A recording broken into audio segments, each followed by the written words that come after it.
اگر قرض دینے کی طاقت ہو تو اللہ کے حبیب صلی اللہ علیہ وسلم کا فرمان ہے جس کو ملفوظات میں امام اہل سنت نے بیان کیا ہے کہ قرضہ دینا صدقہ دینے سے زیادہ افضل ہے، بلکہ میرے آقا علیہ الصلوۃ و تسلیم فرماتے ہیں اگر تم میں سے کوئی کسی کو قرضہ دیتا ہے اور جب تک وہ قرضہ واپس نہیں مل جاتا تو ہر دن اتنی رقم صدقہ کرنے کا ثواب اللہ قرضہ دینے والے کے نام اعمال میں عطا کرتا ہے۔ یعنی اگر تم نے کسی کو 50 روپے دیے، 200 روپے دیے یا 500 روپے دیے تو جب تک وہ 500 واپس نہیں آئیں گے اللہ رب العزت کے فرشتے ہر دن 500 کا صدقہ تمہارے نام اعمال میں لکھتے رہیں گے۔ ذرا سوچو تو صحیح، امام اہل سنت نے اپنے دور میں کہا تھا اگر ہم نے 200 کسی کو دے دیا تو جب تک واپس نہیں آتے 200 کا صدقہ روزانہ ہمارے نام اعمال میں لکھا جائے گا۔ امام فرماتے ہیں کس میں طاقت ہے روزانہ 200 روپے صدقہ دے؟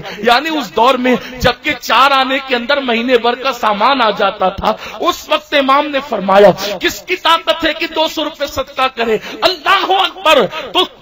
صدقے سے افضل قرض دینا ہے، اس لیے کہ بھکاری ہر دن مانگنے آتے ہیں، ضرورت ہو تو مانگتے ہیں، ضرورت نہ ہو تو مانگتے ہیں، لیکن اللہ اکبر قرض دار اسی وقت قرضہ مانگتا ہے جب اس کو اشد ضرورت پڑتی ہے۔ اگر قرضے کو عام کر دیا جائے تو سود پر کنٹرول کیا جا سکتا ہے۔ میرے پیارے آقا صلی اللہ علیہ وسلم کے پیارے دیوانوں، لیکن افسوس کی بات تو یہ ہے قرض لینے والے لوٹاتے نہیں اور دینے والے دیتے نہیں۔ لوگ قرضہ لے کر کہتے ہیں بھائی دیا کس کو ہے جو ان کو دیں گے، لیکن سن لو اگر آج شہید بھی ہو جائیں تو قرضہ آپ پر معاف نہیں ہو سکتا، بلکہ یہاں تک فرمایا گیا اگر کسی کا 1 پیسہ قرضہ لیا اور ادا نہ کیا تو اس کے عوض میں آپ کو 27 نماز باجماعت دینی ہوگی۔ اب آپ مجھے بتائیں 1 پیسے کے بدلے میں 27 نماز باجماعت ادا